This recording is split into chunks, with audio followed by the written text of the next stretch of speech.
These are the major components of the system. As every system, it has instrumentation like sensors attached to the track. You doesn't need any track drilling or anything. The sensor is attached to the track, and the communication either it can be optical fiber or you can use RF for communicating between the nodes, and you have a sensor processing unit, instrumentation, communication, and artificial intelligence. These are the three constants of the system, and this is actually a live monitoring.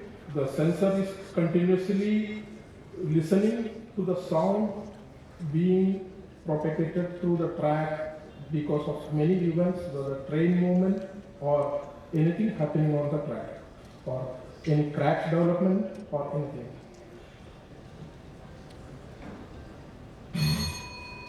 This is about the trial conducted in Turkey. First trial was conducted in 50 kilometers, that's between the speed line Ankara and